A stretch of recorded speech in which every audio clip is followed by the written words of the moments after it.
In 2007, university student Jiro is spending his birthday alone as usual. He starts by buying a gift for himself at the mall, and that's when he sees a beautiful girl walking around the clothing store wearing a strange silver suit. This girl won't stop staring and smiling at him, and after she gets some new clothes, she even follows him on the street.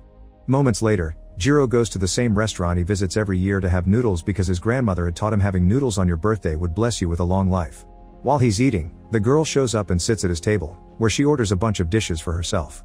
A group of students at another table is celebrating a guy's birthday by smashing his face on the cake, and this prompts the girl to admit it's her birthday as well. After she and Jiro congratulate each other, the waiter brings all the dishes she ordered, and Jiro can only watch in shock how the girl eats absolutely everything without hesitation. The final bill is quite expensive, but the girl promises to take care of it and sends Jiro outside. But seconds later, Jiro learns that the girl's method is to run without paying. The pair runs downtown, where they steal a couple of apples from a seller's basket to enjoy the juicy taste, but their glee is interrupted when the waiter shows up and sends a cop after them. The chase begins again, and this time, Jiro and the girl sneak inside a theater to steal some costumes. While the cop mistakenly chases after a pair of actors, Jiro and the girl get to escape safely.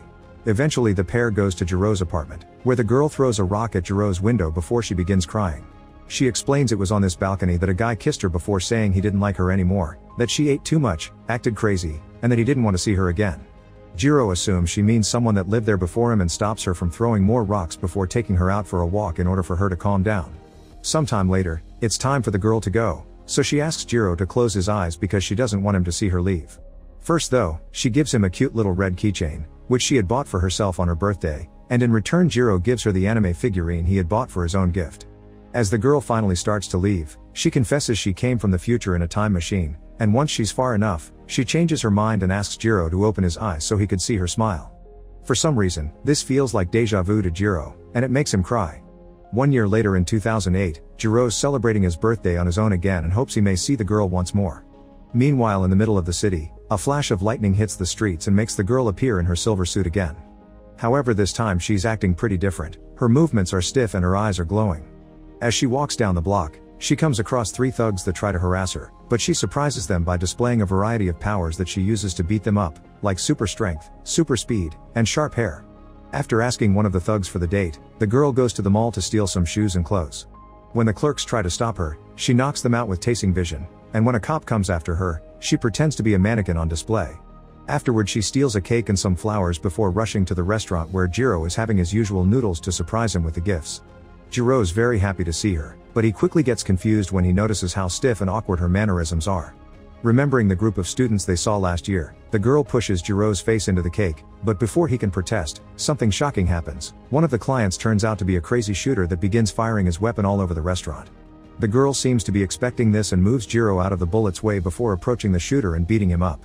After throwing the criminal out the window and making him catch on fire with his own cigarette and the gasoline he had brought for his plans, the girl takes Jiro back to his apartment, where she breaks the padlock to get inside and uses her eyes to play a recording sent by a Jiro from 65 years in the future, who looks absolutely horrible. In his timeline, this Jiro was hurt by the shooter in the restaurant, but thanks to a lottery ticket he bought earlier, he became rich. All the money he won was spent on creating Cyborg 103, who was modeled after the girl Jiro met on his 2007 birthday and is programmed to become more human the more she learns and lives with him. Future Jiro sent her back in time to save this other Jiro from the shooter and to keep him safe from an incoming disaster, but he doesn't specify what. After the recording is over, Jiro wonders if 103 is capable of getting intimate, for which gets tased as punishment. Then, 103 meets Jiro's pet Raoul the iguana, which she finds very peculiar. The next morning to Jiro's shock, 103 ends up cooking Raoul for breakfast. From then on, Jiro and 103 start living together, and 103 helps Jiro as much as she can. When he's late for classes, she carries him to the university building using her super speed. She also scares the teacher into not throwing chalk at his students anymore. She goes with Jiro everywhere, even when he hangs out with fellow students, and also continues to eat a lot, but trying alcohol proves to be a mistake because it makes her malfunction. Jiro works as a cashier in a fast food restaurant, where 103 sits at a table while keeping an eye on him and stealing food from customers.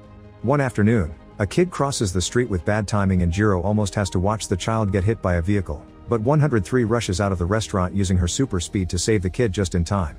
Life continues as usual for Jiro, although it's much better now with 103's help.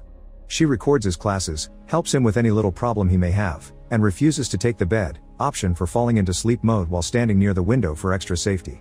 In return, Jiro buys her food, lots of cute outfits, and teaches her how to have fun. One morning, Jiro wakes up to find 103 covered in ash, but she doesn't explain why. He quickly gets his answer when he turns on the TV and watches the news, which shows a bunch of kids that were saved from a fire by a mysterious hero. Afterward, 103 asks Jiro to visit his hometown. Jiro doesn't see the point because his village had been razed by an earthquake when he was young, but 103 insists he should do it anyway, explaining old Jiro from the other timeline regretted never going back when he died of old age. Met with the idea of how fragile life is, Jiro begins crying and accepts to go. 103 takes him there on a bus that does something funny on the way, and she makes him promise not to speak to anyone in the village once they arrive. Jiro is shocked to find his hometown exactly as he remembers it, including the people. His friends still look like kids and the old people are still alive. Keeping his mouth shut as promised, Jiro enjoys watching the traditional festival and eventually sees himself as a child, finally understanding that 103 has brought him back in time. He also gets to see his first Raoul, who was a cat, and his grandmother, who raised him as his own kid. Later in life Jiro learned that his grandmother was actually his mother, but she had him as an older woman so she pretended to be his grandmother to avoid the scandal. Little Jiro is hiding a time capsule in the garden, thus present Jiro recovers it to find a family picture with a message from his younger self reminding him to become a great scientist. Thinking about messages from the future, Jiro asks 103 to tell his older self thank you when she returns, and while 103 accepts, she looks sad and hesitant. At the end of the trip, 103 gives Jiro a piggy ride the same way his grandmother used to. He isn't sure if it was because of 103's cold back or the side effects of time traveling, but when Jiro returns home, he's feeling sick and must stay in a hospital for a while. 103 stays by the window in this room the same way she used to do at home, and as Jiro watches her, he realizes he's starting to fall in love with her. One morning, Jiro turns on the news and watches how 103 saves a group of teachers and students from a mad shooter that broke into a school to take hostages. When 103 returns to the hospital room, Jiro hugs her as thanks, and 103 finally explains why she keeps saving people. The kid on the street, the fire, and this school shooter were all deaths that future Jiro had to watch and left a very painful mark on him, so he asked 103 to save present Jiro from having to go through to the same. In the evening, the pair returns home and while watching the stars on the balcony, Jiro kisses 103. She doesn't mind, but she admits she doesn't feel anything either, which makes Jiro angry and he refuses to try again when 103 offers. Later when 103 has entered sleep mode, Jiro apologizes to her, but he's still unsure of what to do. He knows he shouldn't expect human things from her, but he wishes that if she can't express love, she would at least say she can feel his heart.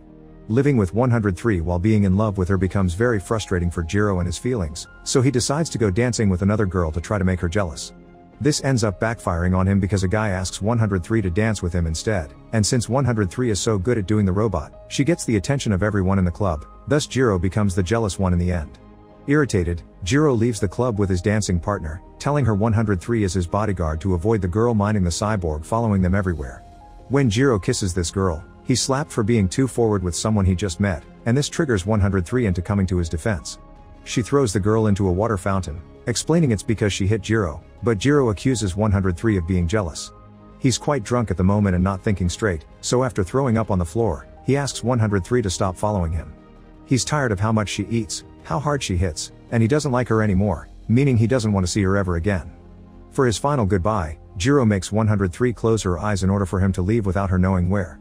The following morning, Jiro regrets everything he said and blames it on the alcohol, but he can't apologize because 103 isn't around anymore.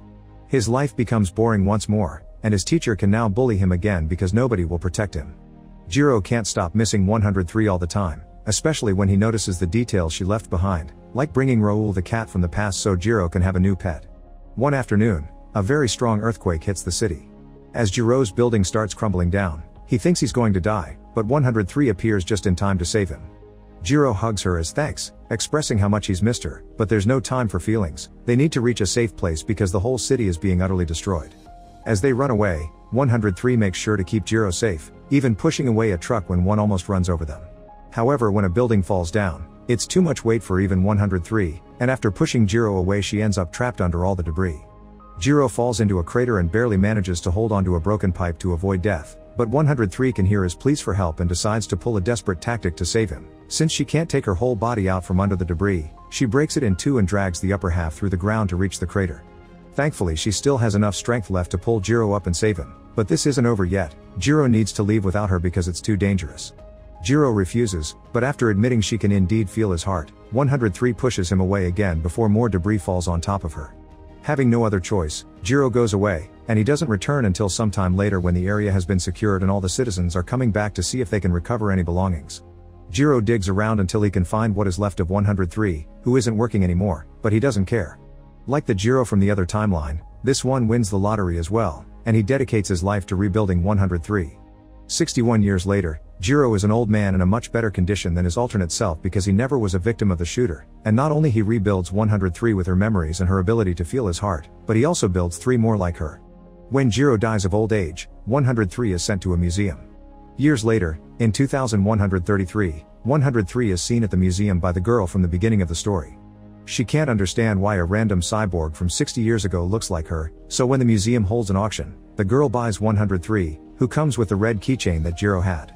Then, the girl transfers 103's memories to her own mind, learning about everything that happened with Jiro and making her want to meet him. After buying a permission to time travel, the girl travels all the way back to 2007, explaining the first birthday Jiro saw her, because she wanted to meet him before the cyborg would change his life.